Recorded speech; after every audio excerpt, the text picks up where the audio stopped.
Você já ouviu falar no termo Trindade? Esta expressão a gente encontra na Bíblia? O Antigo e o Novo Testamento trazem evidências para corroborar com esta doutrina? Seria este tema irrelevante? Neste vídeo nós iremos falar exatamente sobre isso. A ideia de um Deus em três ou três em um é ou não é bíblica? Certamente seremos muito edificados por esta ministração. Se você deseja saber a resposta para estas e mais perguntas, fique conosco aqui neste vídeo. O meu nome é Clésio Lefa e você está no canal Ensino Sem Fronteira.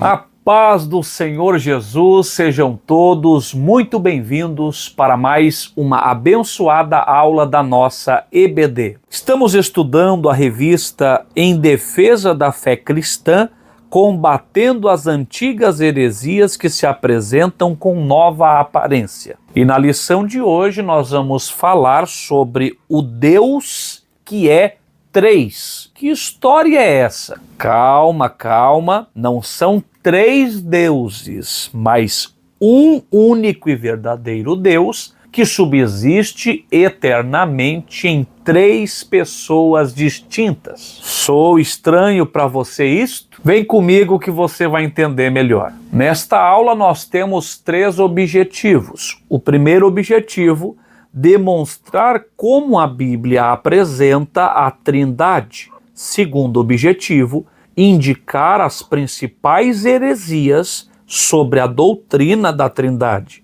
E terceiro objetivo, explicar os perigos do unicismo na atualidade. O texto áudio da nossa lição está lá em Mateus, capítulo 28, versículo 19, que diz: Portanto, ide, ensinai todas as nações, batizando-as em nome do Pai e do Filho e do Espírito Santo. A nossa verdade prática: desde a eternidade, Deus é Pai, Filho e Espírito Santo.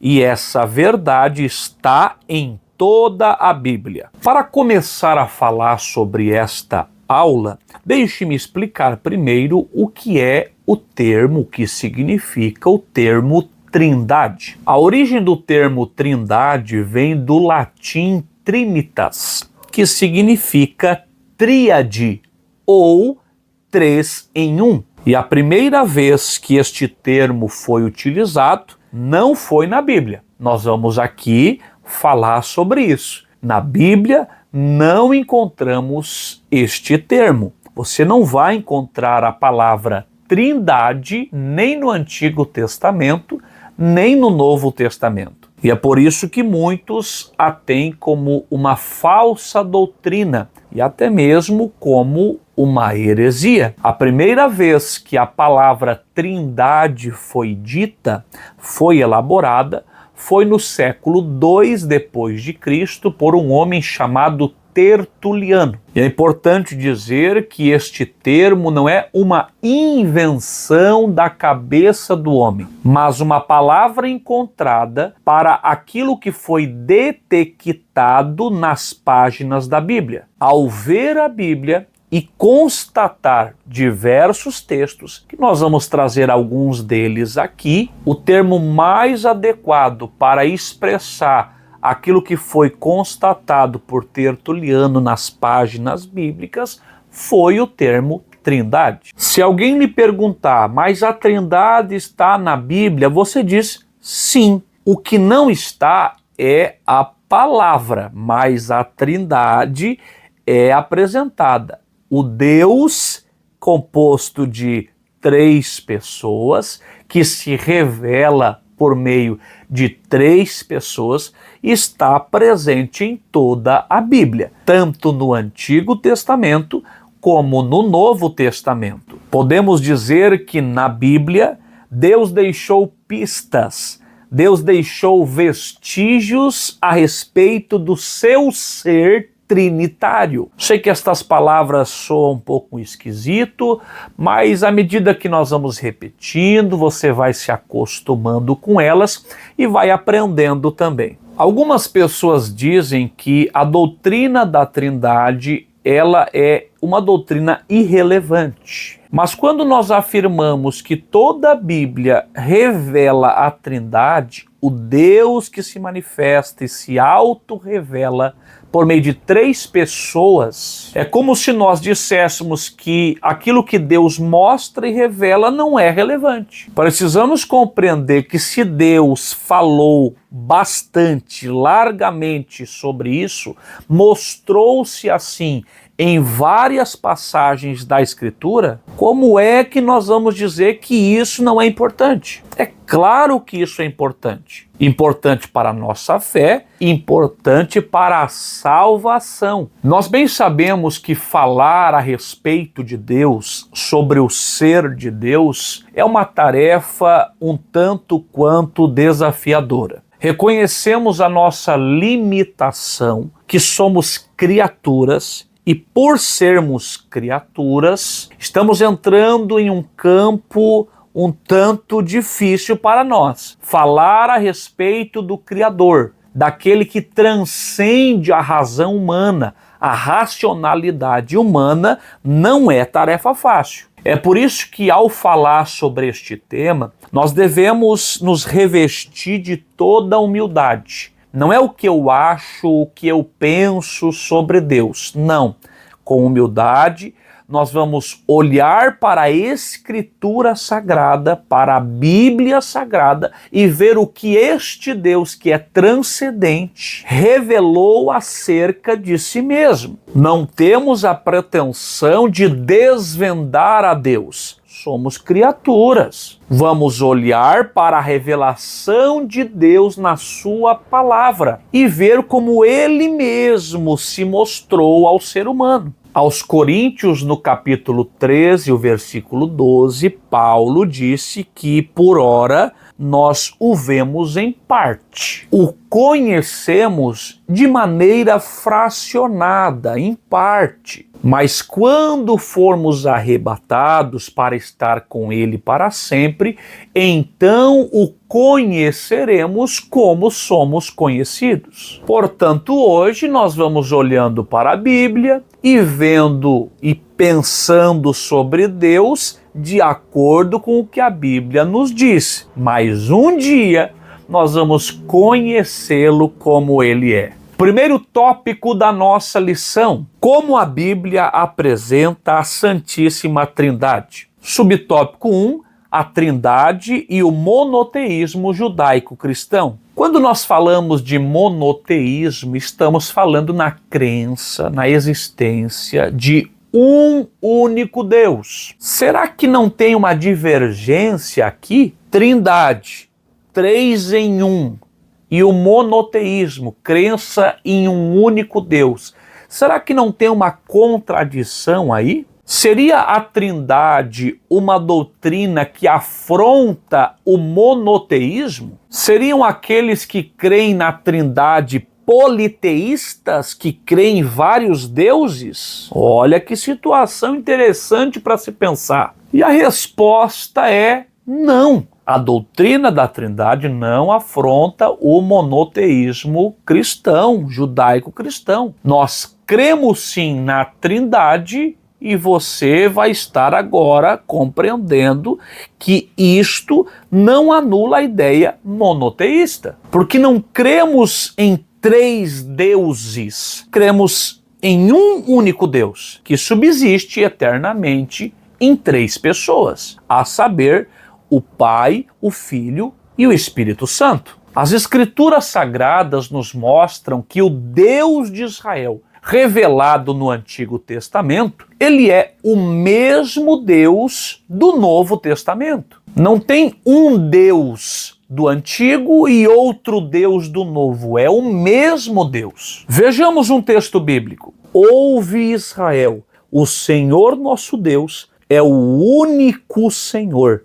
Amarás, pois, o Senhor teu Deus de todo o teu coração e de toda a tua alma e de todo o teu poder. Percebamos isto aqui. Estas mesmas palavras que estão registradas no livro de Deuteronômio foram ratificadas por Jesus. E isso nas páginas do Novo Testamento. Estamos falando de um mesmo Deus. Mas então que ideia é essa de 3 pessoas? Iniciamos falando que é um Deus. E este único Deus é o mesmo do Novo Testamento. Agora, a Bíblia Sagrada, ela também diz que estas 3 pessoas, o Pai, o Filho e o Espírito, são Deus. A mesma Bíblia que diz que tem um só Deus, diz que o Pai é Deus, diz também que o Filho é Deus e diz também que o Espírito é Deus. Veja que não é uma questão de nós inventarmos uma ideia de 3 em 1, mas é o que a gente compreende ao analisar a Bíblia. Em João capítulo 1, versículo 1, diz que no princípio era o Verbo estava com Deus e o Verbo era Deus. O Verbo se fez carne e habitou entre os homens, vimos a sua glória como do unigênito do Pai. Quem era esse Verbo? Este Verbo era Jesus. E o Verbo era Deus. Em Atos capítulo 4, a Bíblia diz que o Espírito Santo é Deus. Pedro disse a Ananias e Safira: vocês não mentiram a homens, vocês mentiram ao Espírito Santo. E quando ele repete a fala, ele diz: vocês não mentiram a homens, vocês mentiram a Deus. O Espírito Santo é Deus. Cada uma destas 3 pessoas, Pai, Filho e Espírito, além de serem chamadas de Deus na Bíblia, também são chamadas de Senhor. O tetragrama hebraico, que é o nome de Deus, o nome divino, é utilizado tanto para se referir ao Pai, como ao Filho, como ao Espírito Santo. As 4 consoantes YHWH, que é traduzida por Senhor no nosso português, é usada para todas estas 3 pessoas. Logo, Senhor, o Deus verdadeiro, o nome que é utilizado para se referir somente ao único Deus verdadeiro, é tanto o Pai como o Filho como o Espírito. Este nome é aplicado ao Pai no Salmo 110, é aplicado ao Filho em Isaías 40, versículo 3, é aplicado ao Espírito em Ezequiel capítulo 8. Portanto, se há um único Deus, e se a Bíblia mostra estas 3 pessoas como Deus, daí surge a doutrina da Trindade. Um Deus que subsiste em 3 pessoas. Será que isso contradiz a ideia do monoteísmo? Será que isso nos faz politeístas? Não, meus irmãos. Frisemos mais uma vez o versículo 4 de Deuteronômio. Ouve, Israel, o Senhor nosso Deus é o único Senhor. Essa palavra único do hebraico echad indica uma unidade composta. É o mesmo termo que aparece lá em Gênesis capítulo 2, versículo 24, quando diz que o marido se unirá à sua mulher e ambos serão uma só carne. Eu te pergunto, o marido e a mulher se uniram, se tornaram quantas carnes? Uma só, diz a Bíblia. Mas quantas pessoas são? Conte aí. Marido e esposa. 2 pessoas, uma só carne. O que é isso? Você crê que o marido e a esposa são uma só carne? Como explicar? É um? É um. Mas se trata não de uma unidade simples, mas sim de uma unidade composta. De igual forma é o nosso Deus. É um, mas é uma unidade composta de 3 pessoas distintas. E o Antigo Testamento fala sobre a Trindade? Tem textos que sugerem este pensamento? Tem. Acompanhe conosco. E disse Deus: façamos o homem à nossa imagem, conforme a nossa semelhança. Disse o Senhor Deus: Eis que o homem é como um de nós. Eia, desçamos e confundamos ali a sua língua, para que não entenda um a língua do outro. Se o Antigo Testamento não corrobora a ideia da Trindade, como explicar estas expressões? Nossa imagem, nossa semelhança. Isso aqui não é singular, irmãos. Isso aqui é plural. E disse Deus, não é e disse os deuses. E disse o único e verdadeiro Deus. Façamos o homem a nossa imagem e a nossa semelhança. Desçamos, confundamos. É a Trindade. É o Pai, o Filho e o Espírito agindo em concordância. Mas é um só Deus. Pense agora numa caneta. A caneta, ela tem 3 partes. Ela tem o estojo, ela tem a tinta e ela tem a ponta. Quando você quer pedir uma caneta a alguém, você não diz assim, me alcança o estojo, me alcança a tinta e me alcança a ponta. Você diz, me alcança a caneta. Porque já é entendido que caneta é esse conjunto de 3 partes. Você está entendendo? Deus é o Pai, o Filho e o Espírito Santo. Você pode adorar a Deus Pai, você pode adorar a Deus Filho, você pode adorar a Deus Espírito. E no Novo Testamento, a Trindade é revelada também. Nós vemos a Trindade, primeiro, na grande comissão, Mateus capítulo 28. Nós vemos a Trindade na distribuição dos dons espirituais, 1 Coríntios capítulo 12, versículo 4 ao 6. Nós vemos a Trindade também na bênção apostólica, também conhecida como bênção trinitária, 2 Coríntios 13, 13. Nós vemos a Trindade na unidade da igreja, Efésios 4, versículo 4 ao 6. E nós vemos a Trindade na obra da salvação. Como é que isso acontece? O Pai idealizou, o Filho realizou e o Espírito aperfeiçoou. É o Pai, o Filho e o Espírito atuando em perfeita harmonia para salvar o homem. A Trindade conforme os credos. Como os credos colocam a Trindade? Uma definição mais teológica para que você compreenda. Trindade é a união de 3 pessoas, o Pai, o Filho e o Espírito Santo, em uma só divindade, iguais em poder, preste atenção, em glória, veja que não tem um maior do que o outro, eles são iguais em poder, iguais em glória, em majestade e eternidade, da mesma substância, embora distintas. Eu lembro-me quando Jesus afirmou à igreja que não deixaria a igreja sozinha, mas enviaria o outro.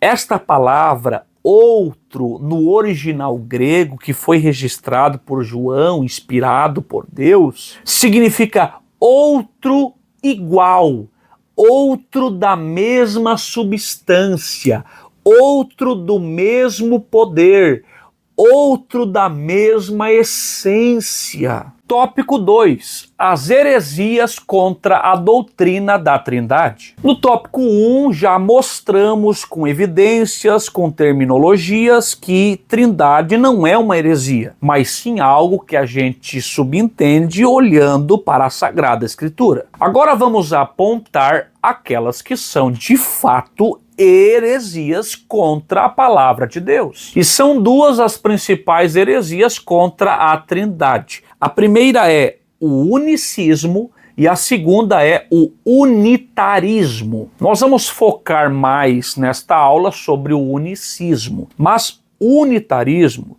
basicamente crê que só o Pai é Deus. O unitarismo nega a divindade tanto de Jesus como do Espírito Santo. Para os unitaristas, só o Pai é que de fato deve ser adorado, celebrado, cultuado como Deus. O unicista é um pouco diferente. Eles não negam de forma taxativa que Jesus é Deus, que o Espírito Santo é Deus, mas eles negam a Trindade. Existem ramificações dos unicistas. Tem aqueles que são conhecidos como a seita do só Jesus. Inclusive, eles costumam batizar os seus convertidos, aqueles que ingressam nas suas congregações, somente no nome de Jesus, e não como Jesus ensinou lá em Mateus 28, na grande comissão, a batizar em nome do Pai, do Filho e do Espírito Santo. E olha que se você não estiver preparado para conversar com eles, você leva uma lambada bonita, porque eles já vêm com os versículos tudo decorados. Não, porque em Atos 2, a partir do versículo 37, Pedro e os apóstolos batizaram em nome de Jesus. Lá em Atos capítulo 10, em nome de Jesus. Eles vêm preparados para te enfiar a goela abaixo que o batismo é só em nome de Jesus. E é preciso nós dar uma ênfase quanto a isso, que o modelo batismal, quem deu à igreja foi o dono da igreja, foi o Senhor da igreja. E quem é o Senhor da igreja, o dono da igreja? A menos que alguém pense que o dono da igreja, o Senhor da igreja, a pedra fundamental é Pedro, né? Aí é outro papo, outra conversa. Mas eu creio que você crê que a pedra é Jesus. Então, quem dá o modelo batismal, quem traz as diretivas é o Senhor Jesus. O padrão que deveria ser observado pela igreja foi dado por Jesus. E como é que é o padrão? O batismo Jesus disse, quando vocês forem ensinar as nações, vocês vão batizar os convertidos, aqueles que creem em nome do Pai, do Filho e do Espírito Santo. Este é o modelo que deveria ser observado. E por que Pedro e os apóstolos batizaram? Está na Bíblia. Só em nome de Jesus. Irmãos, quando a Bíblia diz que Pedro e os apóstolos batizaram em nome de Jesus, a Bíblia, nestes contextos, não está fornecendo o modelo, o padrão batismal. Como eu falei, quem deu esse padrão e modelo foi Jesus. O que estes textos estão esclarecendo é que os apóstolos estavam a batizar pessoas debaixo da autoridade de Jesus. Ô Pedro, por que está batizando aí? Eu estou batizando debaixo da autoridade de Jesus. Quem mandou foi Jesus. Eu estou aqui em nome de Jesus. Esta é a explicação para estes textos. Se você que está ouvindo esta ministração foi batizada neste batismo, saiba que este não é o modelo batismal bíblico. Você precisa se submeter ao batismo bíblico, que é feito em nome do Pai, em nome do Filho e em nome do Espírito Santo. O movimento unicista surgiu no século III e é conhecido como monarquianismo, modalismo, patripacianismo e sabelianismo. Um dos seus principais expoentes, representantes, os grandes nomes deste movimento são Noeto, Práxias e Sabélio, da onde vem o sabelianismo, ou seja, as doutrinas e os ensinos de Sabélio. O unicismo bate na tecla de que não existem três pessoas distintas, que isto é politeísmo, isto é crença pagã de que há vários deuses. Se alguém perguntar para você, você crê em vários deuses? Você diz não. A Bíblia ensina o monoteísmo, há um só Deus. Então não tem vários deuses. Não tem vários deuses. A Bíblia não ensina isso. Vários se intitulam como deuses. Os pagãos creem na existência de vários deuses. nós cremos na existência de um único e verdadeiro Deus, vírgula, que consiste em Pai, Filho e Espírito Santo. 3 pessoas, não manifestações, 3 pessoas distintas. E esta conclusão que nós tão convictamente falamos, esta ousadia no falar, esta confiança no expor as nossas bases, emana da onde? Da mente do sábio da última hora, da mente do pregador galáctico, da mente do pentecostal fulano de tal? Não, irmãos. Esta fé que nós temos, esta crença na Trindade, em um Deus que subsiste em 3, ela emana da leitura da Bíblia. Quem lê a Bíblia vai ser conduzido à revelação da Trindade. A leitura da Bíblia, a leitura sincera e ortodoxa da palavra de Deus não conduz ao unicismo. Por exemplo, que conclusão tirará o homem lendo esse texto aqui? E sendo Jesus batizado, saiu logo da água. E eis que se lhe abriram os céus, e viu o Espírito de Deus descendo como pomba e vindo sobre ele. E eis que uma voz dos céus dizia: Este é o meu Filho amado, em quem me comprazo. Uma das doutrinas que Sabélio, este grande expoente, líder do movimento unicista, pregava é que não são 3 pessoas distintas, não, são manifestações diferentes. É um só Deus, é uma só pessoa que se manifesta de modos diferentes, de jeito diferente. Esse texto aqui, ele vem confrontar a pregação, o ensino do Sabélio, porque Jesus está nas margens do Rio Jordão, vamos supor que é um só Deus, e não 3 pessoas, né? Não são pessoas distintas, né? Vamos pensar aqui na ótica do Sabélio, são manifestações. Mas no mesmo texto, na mesma história, na mesma passagem, aparece Jesus, aí aparece também separadamente o Espírito Santo em forma corpórea de pomba, e aparece também separadamente o Pai lá no céu dizendo: Este aí é meu Filho amado em quem eu me comprazo. As 3 pessoas aparecem separadamente. Esse texto desconstrói a base da doutrina de Sabélio. Esse texto desconstrói toda a estrutura do unicismo. Por diversas vezes, no seu diálogo com as pessoas e até mesmo nas suas comunicações com o Deus Pai, Jesus deixou claro que ele era uma pessoa e o Pai era outra pessoa. Já falamos que Jesus também falou sobre o outro, que era o Espírito Santo Consolador.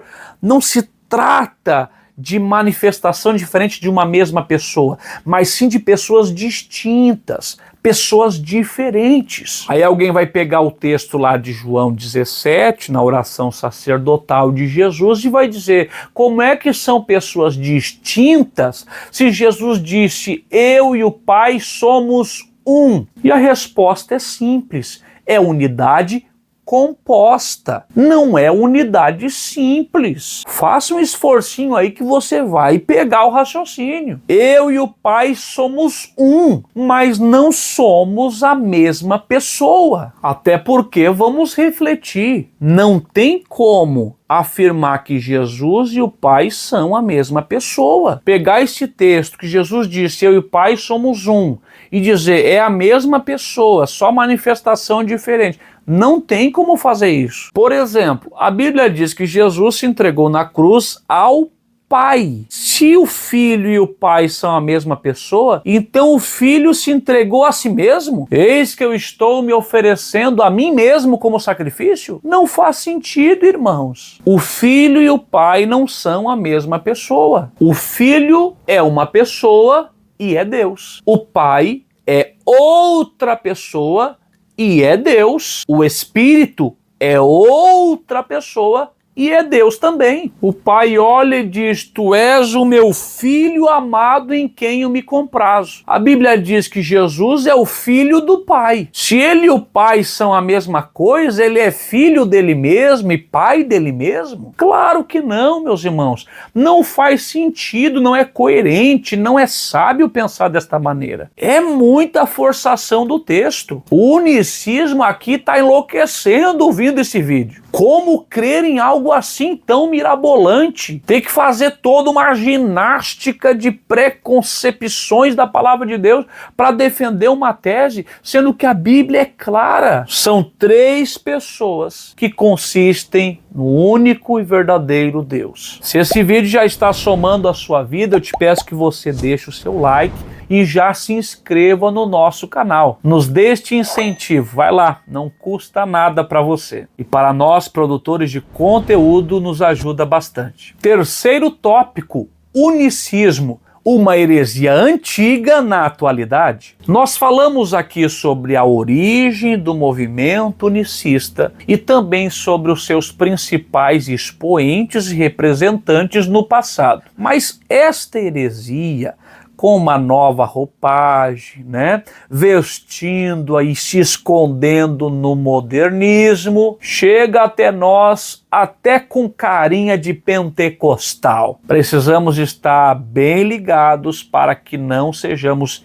enganados. Lembramos que o engano, ele tem o seu êxito justamente por não ser de todo errado. São verdades que carregam mentirinhas. É por isso que o engano tem êxito. Não é uma mentira descarada, é uma mentira escondida. É um laço camuflado. Mas nós estamos aqui aprendendo a defender a nossa fé. E precisa isso? É claro que precisa. Apologética nada mais é do que a defesa da fé. Jesus ensinou isso, os apóstolos ensinaram isso e tem uma série de textos que nos ensina a batalhar pela fé que foi dada aos santos. Agora, como batalhar se não souber manusear a espada, não é verdade? Como é que a gente vai entrar sem saber usar a ferramenta da palavra de Deus para combater o ensino contrário do inimigo? O diabo foi ter com Jesus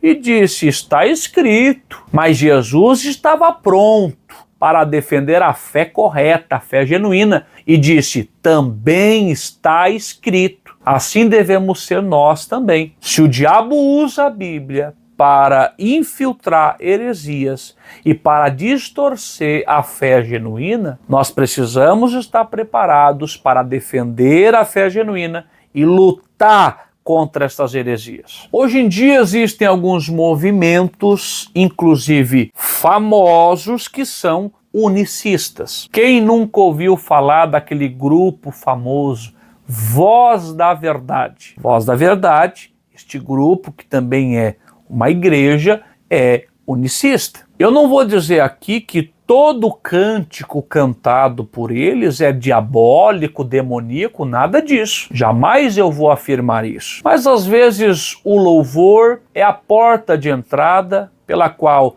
você passa a admirar, você passa a gostar, e aí você se aproxima, é quando no pacote vem a doutrina herege. E aí é que está o problema. É quando o fermento começa a levedar a massa. Não houve um cuidado inicial, uma cautela, uma prudência, e agora tudo pode se perder. Porque uma doutrina herege gera uma fé falsa. E é o diabo que está por trás disso, querendo fazer os crentes crerem errado na palavra de Deus. E aqui muitos dizem: mas não tem problema nenhum, eu acho que não tem problema, eu não olho com maus olhos para isso. Mas será que não tem problema mesmo não fazer distinção sobre um, sobre outro? Será que isso não implica também na nossa salvação? Se eu crer errado na pessoa de Jesus, eu serei salvo? Se eu não conhecê-lo como ele realmente é,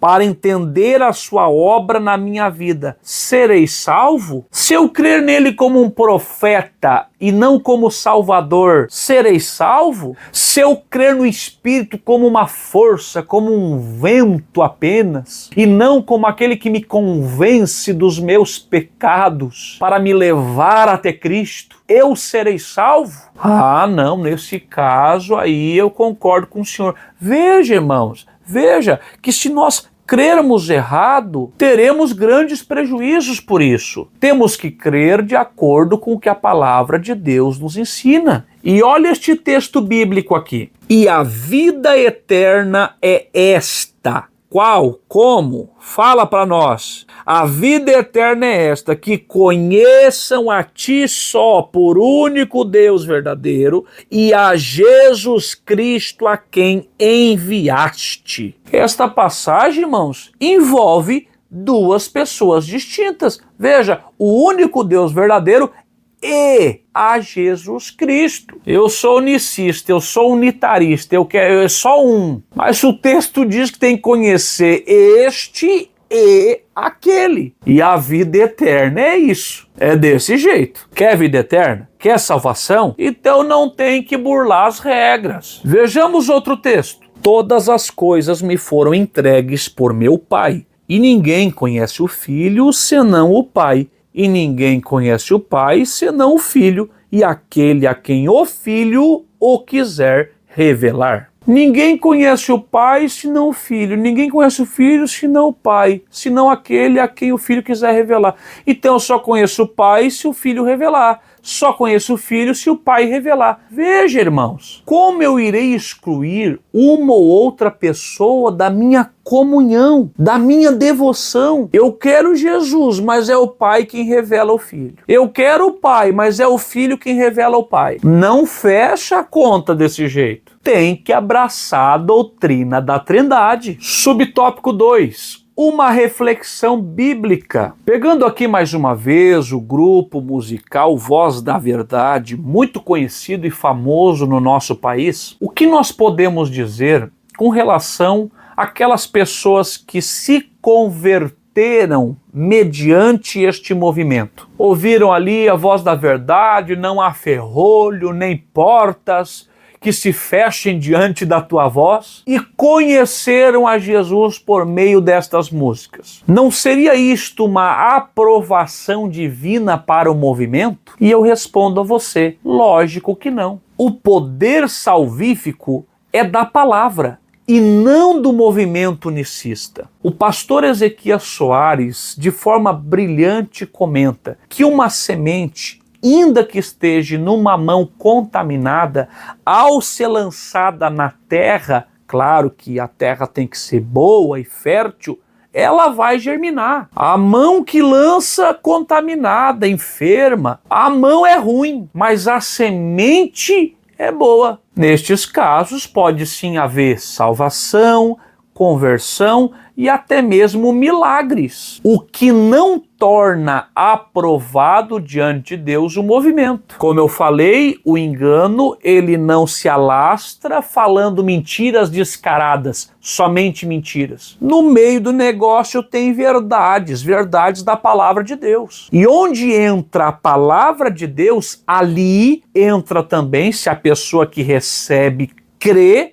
o poder de Deus em ação. Assim como se eu pregar a palavra verdadeira, alguém crê, recebeu um milagre, uma bênção, uma vitória, não significa que eu sou o cara. Do mesmo jeito se aplica a este caso, porque é a palavra, é a mensagem e não o mensageiro. Mas pastor, eu discordo de ti, discordo, porque para mim é Deus purinho, eu sinto arrepiar minha pele. E eu só tenho a te dizer, cuidado com as tuas emoções. No show do Roberto Carlos, muitas pessoas caem no poder, mas não o poder de Deus, no poder das emoções. A emoção é tanta que muitos desmaiam ali. Tem vídeos na internet disso. Show do Roberto Carlos. pessoas caindo desmaiadas. Então, cuidado com aquilo que você sente. Quando Adão e Eva pecaram no Éden, todo ser humano, inclusive as suas emoções,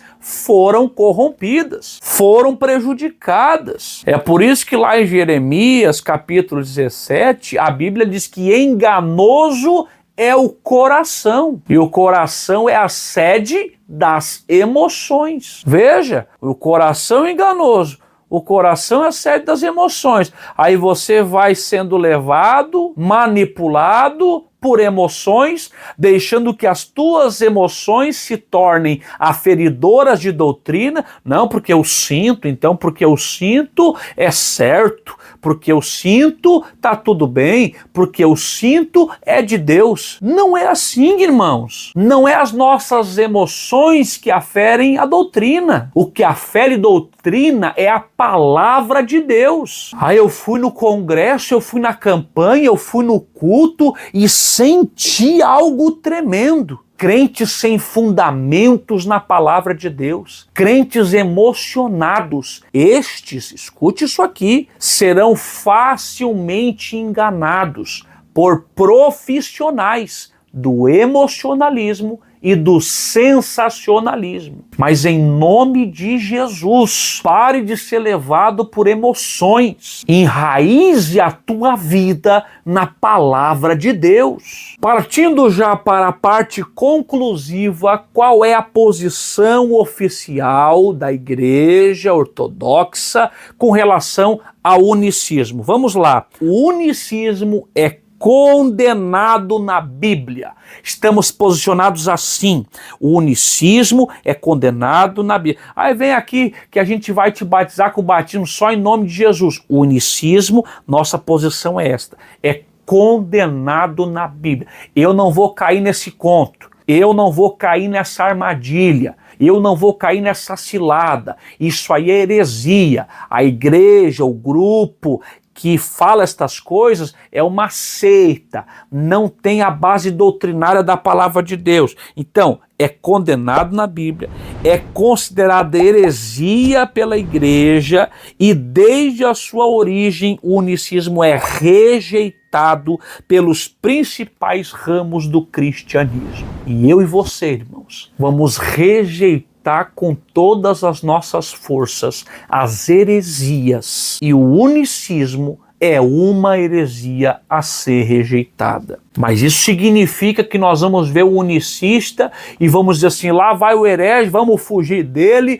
ou vamos tratá-lo desrespeitosamente? É claro que não. A marca dos discípulos verdadeiros de Cristo é o amor. Não lutamos contra unicistas, pessoas físicas. Lutamos contra o unicismo e a doutrina que eles pregam. Porque esta doutrina, ela é desviante. Esta doutrina é pedra de tropeço para os nossos irmãos. Por isso a nossa postura é uma postura veemente e enérgica. Lembramos-nos sempre desta ressalva. Pessoalmente, devemos ser pessoas exemplares, com relacionamentos interpessoais exemplares. Quanto à doutrina, firmes na rocha, firmes na Bíblia. Não como quem negocia, não como quem fica transigindo entre um e outro pensamento, como quem está em cima do muro. Nós temos que ser firmes na palavra de Deus. A igreja é a coluna, e coluna fala de firmeza, e o baluarte da verdade. Concluímos que não somos unicistas, não somos unitaristas, mas nós confessamos publicamente a nossa fé na Trindade, no Deus triuno, um só Deus, que consiste em 3 pessoas. E isto nós confessamos no batismo, quando publicamente declaramos a nossa vida entregue em nome do Pai, do Filho e do Espírito Santo. Glória a Deus, meus irmãos. Concluímos aqui mais uma importante aula que muito edificou a nossa fé e nos fez crescer no conhecimento da palavra de Deus. Se alguma dúvida ficou sobre aquilo que nós ministramos, Comente aqui embaixo, eu vou estar lendo após todos os comentários e será um prazer atender e sanar as tuas dúvidas. Não se esqueça de se inscrever e compartilhar este conteúdo. E por hoje nós ficamos por aqui, nos vemos no próximo vídeo. O meu nome é Clésio Lefa e aqui eu estou em nome do Rei, em prol do Reino de Deus, crendo sempre na autoridade máxima das Escrituras.